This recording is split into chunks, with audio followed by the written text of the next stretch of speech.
Greetings in the light of our Radiant One. I am Soltec. People of Earth, it is my great privilege to once again have this opportunity to speak with all of you. In monitoring your conversations, it has come to our attention that there is a great deal of confusion in the minds of those upon your planet regarding semantics, the true meanings of words. Let me preface my remarks by relating some information that may be of benefit to your people.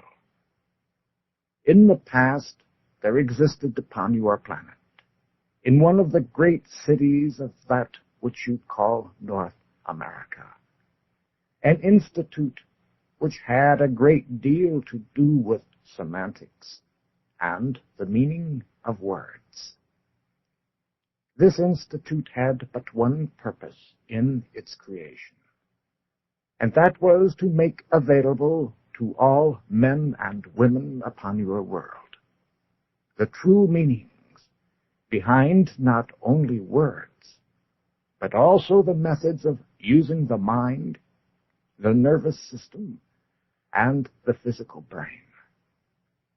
Its mission has not been greatly understood, and even in this your present day is not well known upon your world. I am referring to the Institute of General Semantics, and to one who was prominent among your peoples by the name of Korzybski. This one just mentioned was led throughout his life to compile many texts bearing upon the relationships of not only words, but of meanings and their true relationships with the individual and his reaction to his environment. I have been responsible for presenting similar thoughts to various ones upon your world. I refer to that known to you as the tensor equations. And as we have observed, you have noted a connection with that term employed in the field called mathematics. The nature of what I am mentioning at this moment is a preface to my main remarks.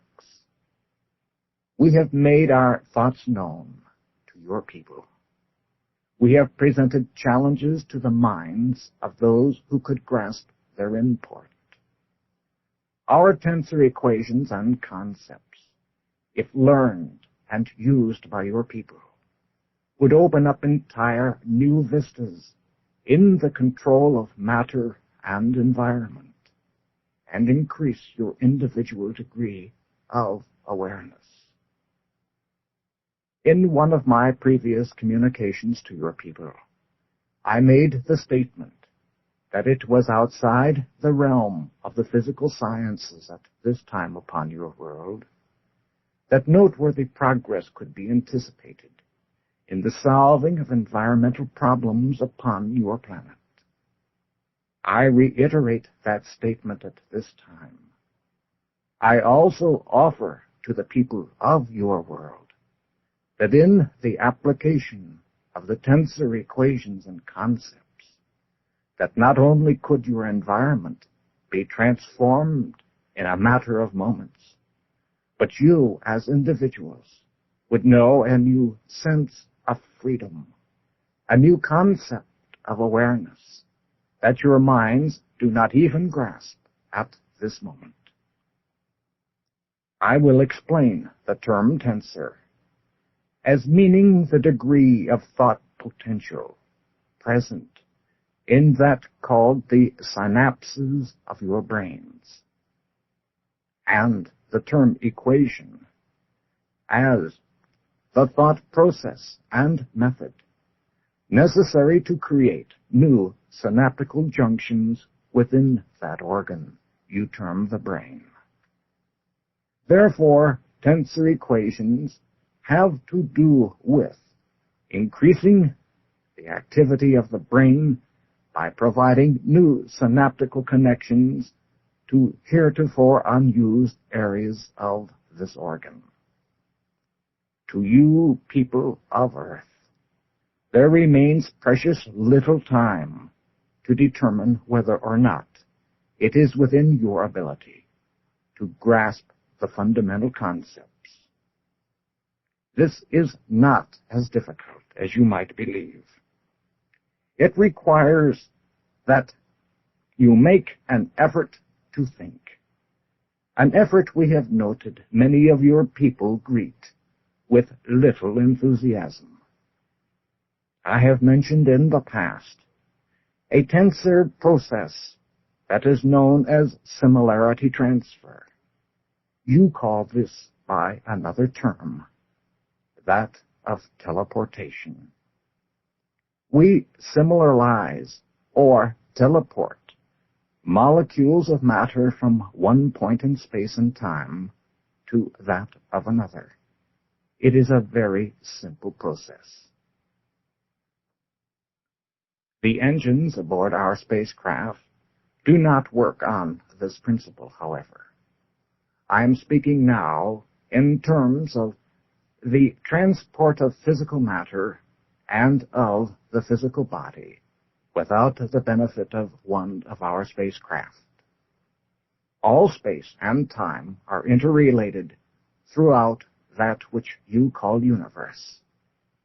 Mathematics does play a part as an integer in many equations of thought. However, the role of mathematics is subordinate to the role of the mind, for the mind is capable of unlimited potential, not only in the fields of expression and creativity, but in the control of all of the forces of physical matter.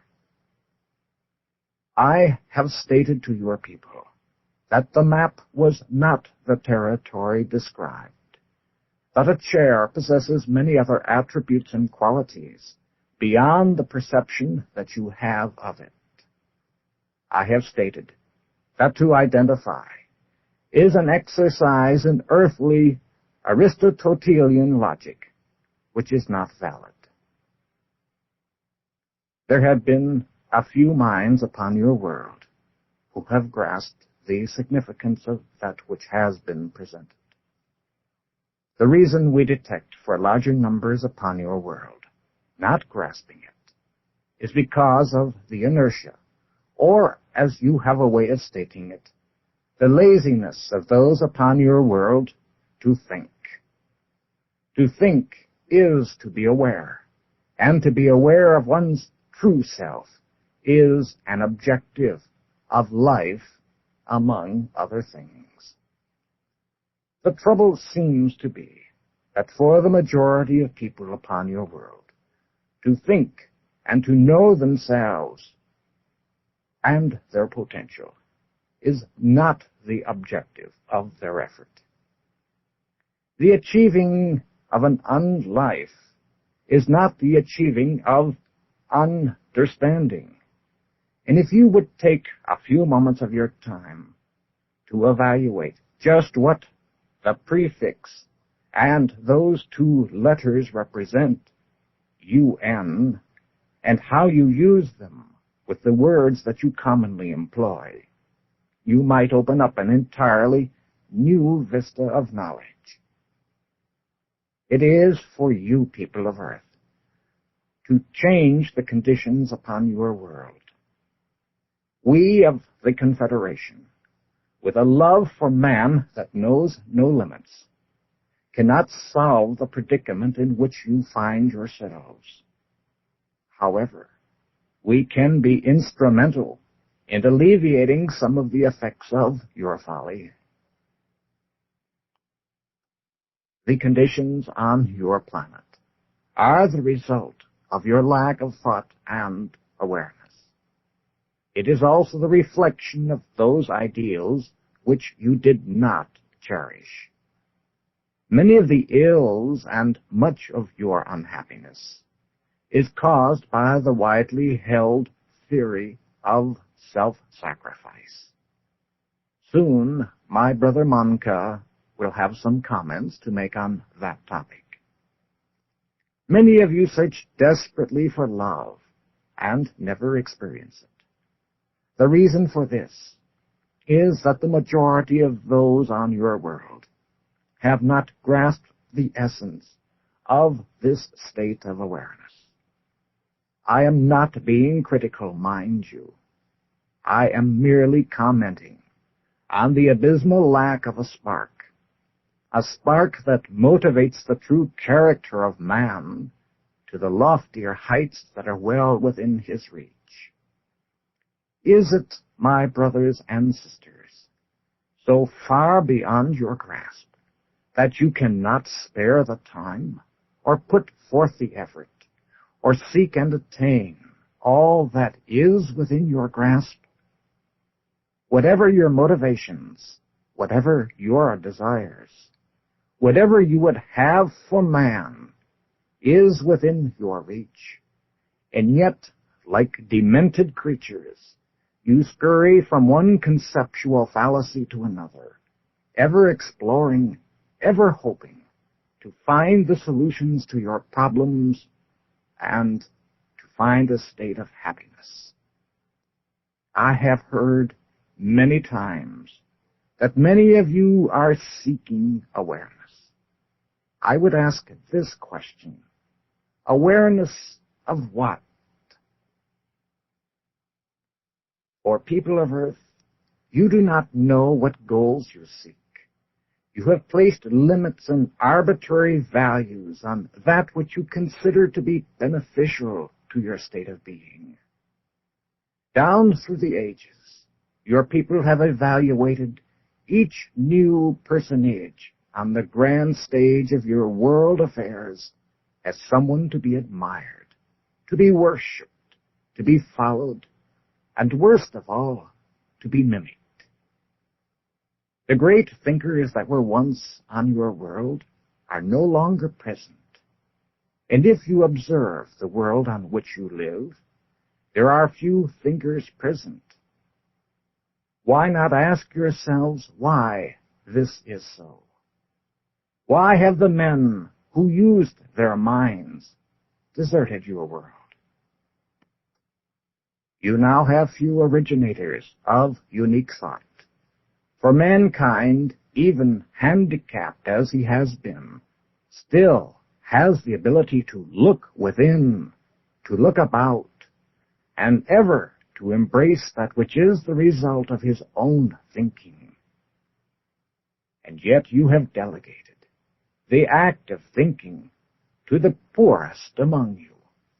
You have achieved all that which you held to be good and embraced that which you knew to be evil.